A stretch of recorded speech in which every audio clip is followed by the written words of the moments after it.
Hey,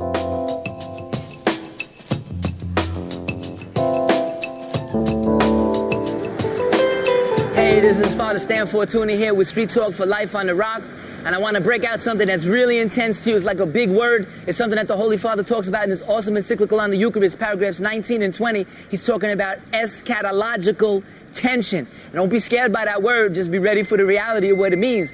It's just basically dealing with the end things. But you got to check this out. This is totally, totally awesome.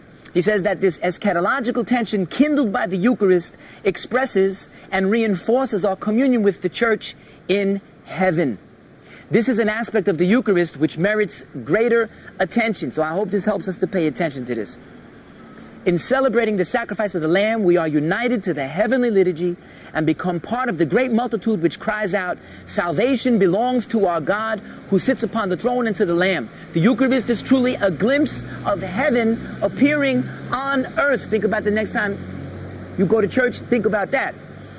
It is a glorious ray of the heavenly Jerusalem which pierces the clouds of our history and lights up our journey.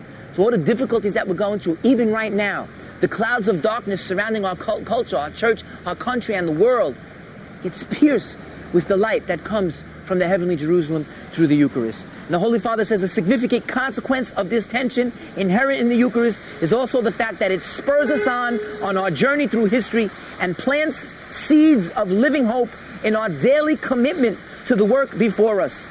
Certainly, the Christian vision leads us to the expectations of a new heaven and a new earth, but this increases rather than lessens our sense of responsibility for the world today, right now. He says, I wish to reaffirm this forcefully at the beginning of the new millennium so that Christians will feel more obligated than ever not to neglect their duties as citizens in this world.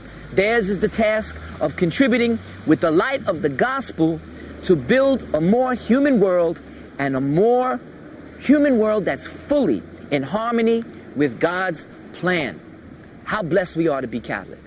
Peace.